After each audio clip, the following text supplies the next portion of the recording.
Bonjour tout le monde et bienvenue dans cet épisode BookTube.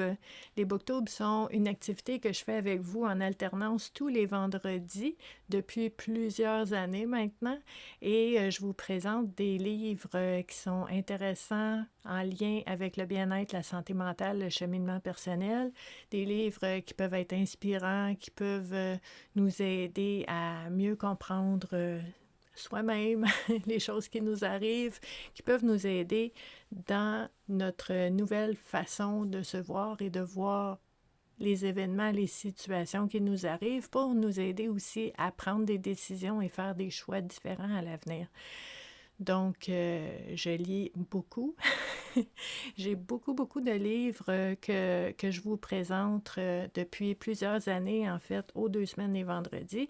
Et ça me fait plaisir d'être avec vous encore une fois aujourd'hui.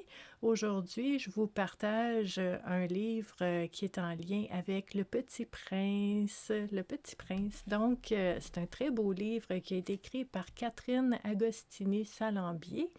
S'il te plaît, dessine-moi une voie de sagesse. Donc, retour sur l'essentiel, sur les traces du Petit Prince avec les belles images. On aime ça. Donc, en fait, j'ai des extraits avec mes petits post-it que je vais vous lire pour que vous puissiez en savoir un petit peu plus sur ce livre-là. Mais déjà, à l'arrière du livre, on a une petite description où est-ce qu'on nous dit « Il y a 80 ans, Antoine de Saint-Exupéry rejoignait le Petit Prince sur son étoile. Dans une lettre non datée, l'écrivain indiquait « Si je rentre vivant de ce job nécessaire et ingrat, il ne se posera pour moi aucun problème. Que peut-on? Que faut-il dire aux hommes? » Donc, vraiment, quand on a vu des choses, on a compris des choses, comment on fait pour transmettre? Comment on fait pour transmettre et qu'est-ce qu'on doit transmettre? Donc, il y a une espèce de désir de contribution à ce moment-là. Et ici, on nous dit, en fait, pour l'auteur, Catherine Agostini-Salambier, c'est une franco-indo-canadienne, écrivaine et ethnothérapeute. Elle est l'auteur du roman initiatique Sur les épaules des géants et de nombreux ouvrages de croissance personnelle et spirituelle, parmi lesquels Voyage spirituel, Lumière, faire rayonner le temple du cœur, Greffe d'amour, conférencière internationale, elle est maître enseignante de méditation, formatrice et également guide de voyage initiatique. Donc, on a une personne aussi, c'est pas écrit là, mais qui est probablement fascinée et très proche de l'œuvre du Petit Prince, puisqu'elle nous a écrit un beau livre qui est très en lien avec ses apprentissages de cette histoire de notre Petit Prince qui est sur son étoile avec sa rose, et vous connaissez l'histoire. Donc, on va regarder un petit peu ici ce que j'ai pour vous, pour pouvoir vous présenter un petit peu ce livre-là. Donc, dans l'introduction, OK, on nous dit ici, ils sont rares ces livres capables de s'affranchir des barrières culturelles au point de toucher le plus grand nombre et de s'élever au rang de trésors universels et intemporels. Merci à Antoine de Saint-Exupéry pour ses graines de lucidité, ces messages tellement simples qu'il faut parfois toute une vie pour les mettre en œuvre. Merci pour ces textes de haute volée. Et parce que Le Petit Prince est un livre bien trop précieux pour ne le faire lire qu'aux enfants, j'ai choisi d'explorer certains extraits de cet ouvrage magistral à la lumière d'outils concrets de croissance personnelle et spirituelle, comme la PNL, la pleine conscience, l'approche Kaizen et Ikigai, la tradition de l'Ho'oponopono, la voie du Zen, les contes de sagesse, etc., enrichis d'expériences vécues et de pratiques. Ce faisant, je cultive les enseignements de Saint-Ex. La voix du cœur, la puissance du rêve, la quête de liberté, le sens des responsabilités, l'émerveillement de l'enfant intérieur. Donc, vous allez voir, en fait, dans ce livre-là, il y a des liens qui sont faits avec plusieurs approches, je vais le dire comme ça. Donc, c'est quand même intéressant de voir le lien entre le Petit Prince et les différentes approches et comment on peut mettre en pratique ces différentes approches-là dans le cadre de notre vie au quotidien. Donc, c'est vraiment intéressant de l'observer comme ça. J'ai un autre extrait pour vous ici. On nous dit que ce livre-là est à la fois guide d'éveil spirituel et outil de croissance personnelle. Votre journal de bord éclaire votre chemin et vous permet de revisiter vos croyances, d'observer vos pensées, de vous reconnecter à vos profondeurs, de réveiller votre intuition et de trouver des clés de guérison afin de libérer avec audace le potentiel qui sommeille en vous pour une vie riche de sens et afin de participer à l'avènement d'un nouveau monde de paix et d'amour. Ça, c'est une phrase. Je voulais juste être sûre que je l'avais lu comme il faut, mais c'est vrai, c'est des virgules, c'est une longue phrase qui nous explique en fait comment utiliser ce livre-là et qui nous dit que c'est intéressant quand on lit ce livre-là d'avoir un petit carnet à côté pour prendre des notes, pour inscrire un petit peu les prises de conscience, les questionnements qu'on peut avoir aussi à la lecture de ce livre-là. Donc, chaque section a des citations, des extraits de différents livres, de différents outils, et on a aussi une section « Mon journal de bord » où est-ce que l'auteur nous propose des questions, qu'on puisse répondre à des questions en lien avec le chapitre qu'on vient de lire. Donc, par exemple, à la section 2, c'est la section « Tisser des liens ». Donc, mon journal de bord ici, on a des questions pour nous aider dans notre réflexion. Quel titre puis-je donner à cette section dans ma propre vie? Est-ce que j'ai de la facilité à tisser des liens avec les autres? Suis-je plutôt solitaire? Est-ce par choix? Et pourquoi? Quel est mon ressenti dans le silence et la solitude? Quelles sont les qualités indispensables que je souhaite retrouver chez un ami? Qu'est-ce que plus de rencontres pourraient m'apporter? Comment mes amis pourraient-ils me décrire? C'est intéressant. Qu'est-ce que je peux apporter aux autres? Quels sont les meilleurs conseils qu'on m'a donnés? Où et avec qui je me sens le plus moi-même et pourquoi? Après ma mort, qu'est-ce que j'aimerais que les gens retiennent de moi? Okay, des belles questions là, pour nous aider dans cette réflexion-là concernant nos liens, nos relations qu'on a avec les autres. Donc, vous voyez un exemple. Pour chaque chapitre, on a des questions comme ça en lien avec la thématique sur laquelle on a lu. Et pour nous aider dans notre propre réflexion, on nous pose des questions pour trouver nos propres réponses et nous aider dans cette réflexion-là. Ici, on a 4e chapitre, « Je suis responsable de ma rose ». OK? Donc, de la liberté à la responsabilité. Tu deviens responsable pour toujours de ce que tu as apprivoisé. Si ça vous dit quelque chose, c'est parce que ça vient de l'histoire du Petit Prince. Donc, une belle citation ici. Tu deviens responsable pour toujours de ce que tu as apprivoisé. Donc, on nous parle de liberté ici. La liberté est une valeur impérissable. À l'instar de Saint-Exupéry, lorsqu'il a écrit André Breton, « J'aime trop ma liberté pour léser celle des autres. La liberté m'est une valeur fondamentale.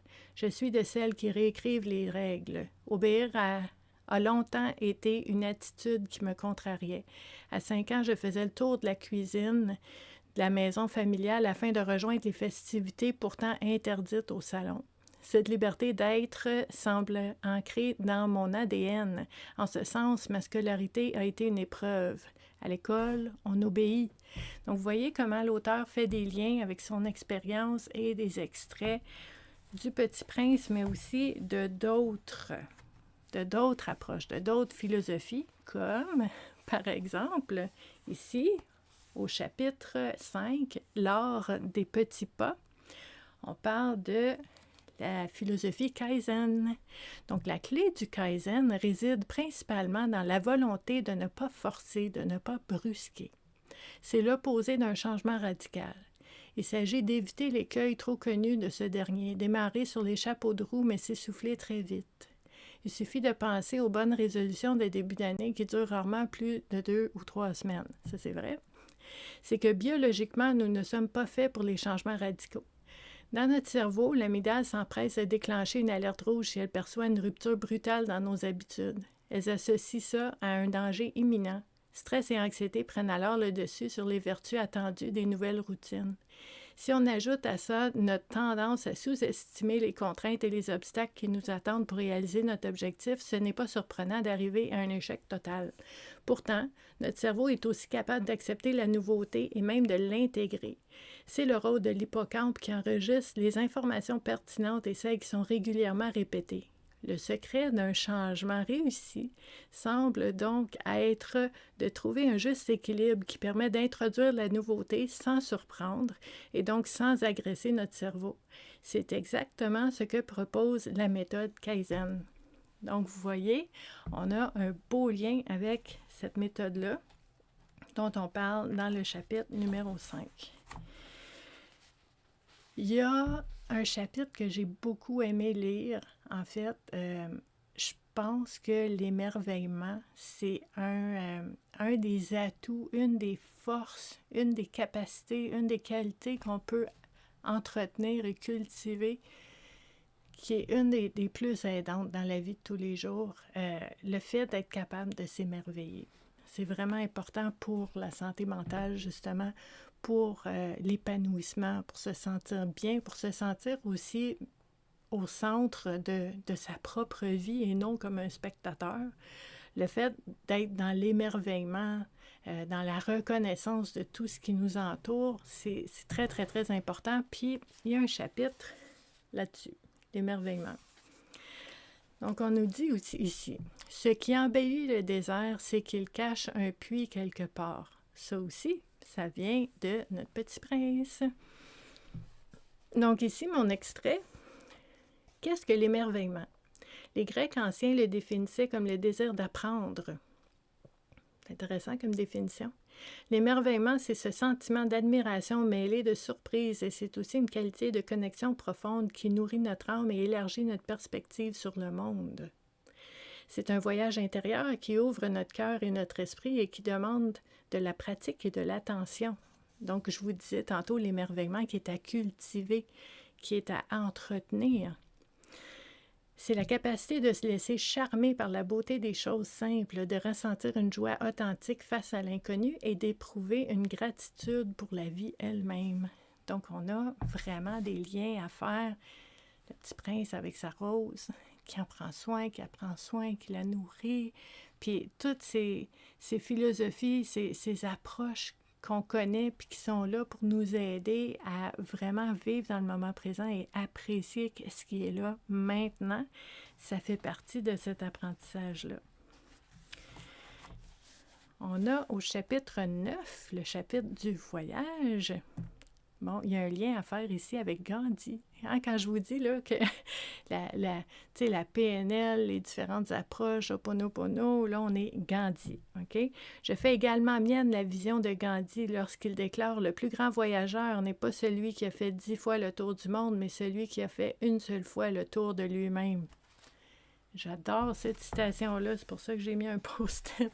Je trouve ça important de se rappeler que le voyage le plus important qu'on peut faire, c'est dans nos propres profondeurs pour apprendre à se connaître nous-mêmes. C'est incroyable tout ce qu'on porte en nous, dont on est inconscient. Puis le fait de se connaître soi-même, c'est vraiment la base, c'est la clé de n'importe quelle approche que tu veux explorer, que tu veux pratiquer. Faut se connaître soi-même avant. C'est vraiment important pour pouvoir faire, peu importe, après. Si tu ne sais pas d'où tu pars, si tu ne sais pas t'es qui, c'est quoi tes valeurs, de quoi tu as besoin, on ne peut pas. Donc, l'introspection, la connaissance de soi, super important. On a, dans ce livre-là aussi, il y a des contes que j'aime beaucoup, qui vont nous aider à faire des liens dans notre propre vie, qui vont être inspirants, qui vont nous aider aussi à voir comment nous, on peut mettre en pratique certaines choses dans notre vie. Entre autres, on a la page 194, un conte qui s'appelle « La barque du moine en colère ». Okay? Donc, un moine décide d'utiliser une barque pour s'isoler dans le silence. Il rame pour s'éloigner suffisamment de la rive, puis il jette l'ancre, ferme les yeux et commence à méditer. Après 1 heure de silence, son embarcation reçoit un choc. Même si ses yeux sont toujours fermés, il en déduit qu'un bateau a heurté le sien. frustré d'avoir été interrompu dans sa méditation et ressent une colère vive monter en lui. Lui est allé là pour avoir la paix, là. Puis là, il n'y a plus la paix. OK? Prêt à injurier celui qui l'a dérangé, il ouvre les yeux et il constate que ce n'est qu'une barque vide qui a frappé la sienne. Cette embarcation s'était probablement détachée d'un quai et avait dérivé vers lui. Le moine comprit que ce choc extérieur, somme toute anodin, avait suffi à le mettre hors de lui.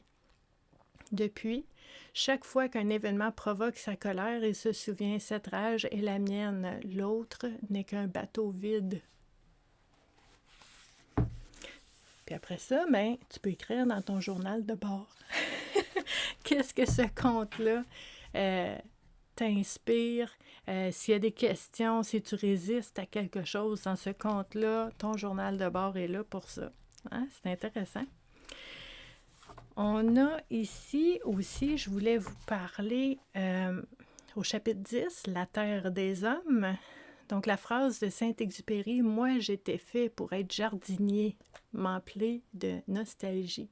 Il a été, à mon sens, un bien singulier jardinier. Il a tant labouré, bêché, semé, récolté des graines de lucidité, fécondé des âmes et des cœurs. Notre poète aurait certainement été en accord avec Pierre Rabhi, l'écrivain agriculteur notamment, lorsqu'il dit cultiver un potager, ce n'est pas seulement produire ses légumes, c'est apprendre à s'émerveiller du mystère de la vie. Donc, voyez comment elle fait un lien avec Saint-Exupéry et cet écrivain agriculteur qui a aussi un lien à faire ici. Donc, on nous dit ici, d'ailleurs, les similitudes de vision sont assez étonnantes. Le jardinier écrivain a fondé l'association Terre et Humanisme et l'écrivain jardinier a écrit Terre des hommes. Tous deux avaient, à n'en point douter, la sagesse du jardinier. Donc, des beaux liens qui sont faits dans ce livre-là. Qu'est-ce qu'on a ici? Je vous partage quoi ici? OK, oui, dans l'épilogue. Dans l'épilogue, on a « Seul l'esprit, s'il souffle sur la glaise, peut créer l'homme ». Antoine de Saint-Exupéry, « Terre des hommes ». Donc, on avait le Petit Prince, là, on a « Terre des hommes ». Puis, l'auteur nous dit ici, à travers ses multiples ouvrages, Antoine de Saint-Exupéry, le penseur, le poète, le sage et l'homme d'action, nous expose des valeurs essentielles. Dans Le Petit Prince, il aborde des thèmes majeurs qu'il établit selon une dualité visible et invisible, adulte et enfant, amour et amitié, voyage et sédentarité, espace et temps, danger et destruction, signes et signification, questions et réponses, bonheur et chagrin. Il observe combien le plus beau métier d'homme est le métier d'unir les hommes et que c'est une folie d'haïr toutes les roses parce qu'une épine vous a piqué, d'abandonner tous les rêves parce que l'un d'eux ne s'est pas réalisé, de renoncer à toutes les tentatives parce qu'on a échoué.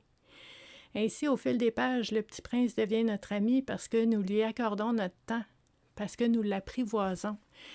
Puis, dans ce livre-là, à travers les questions, à travers les exercices, à travers le contact aussi avec les différents extraits de différentes philosophies, de différentes façons de vivre la vie, bien, on apprend aussi à devenir jardinier de notre propre vie. Et c'est de là toute la richesse d'avoir un outil qui nous permet d'explorer vraiment par différentes facettes des thématiques qui peuvent nous aider à voir plus clairement où est-ce que nous, on se trouve là-dedans. Donc, je vous montre encore une fois. Ce livre-là s'appelle « S'il te plaît, dessine-moi une voix de sagesse ». Et, ben, vous l'aurez deviné, en fait, avec les extraits, c'est qu'il y a plusieurs exemples de notions de différentes sagesses, des extraits de sagesse pour nous aider à explorer puis à voir lesquels nous interpellent, nous parlent plus, puis lesquels vont nous aider à faire des déclics qui vont être déclencheurs de prise de conscience qui risquent de nous aider à être plus présents et plus conscients de notre vie telle qu'elle est maintenant et de notre propre espace dans cette vie-là. Donc, je vais vous mettre en lien sous la vidéo, excusez-moi, les informations pour en savoir un petit peu plus sur ce livre-là. Et je vais vous mettre aussi sous la vidéo les différents endroits où est-ce que vous pouvez joindre la communauté Vivre à coup de cœur si vous aimez tout ce qui touche au bien-être et à la santé mentale. Mon nom, c'est Stéphanie. Je suis intervenante psychosociale depuis presque 28 ans maintenant. J'accompagne les gens dans leur bien-être, leur santé mentale, dans leur cheminement personnel, en individuel, en groupe, en ligne, donc un petit peu de tout ça. Et vous pouvez me joindre aux différents endroits que je vais vous laisser sous la vidéo. Donc, merci beaucoup d'avoir été là et je vous dis à la prochaine. Bye!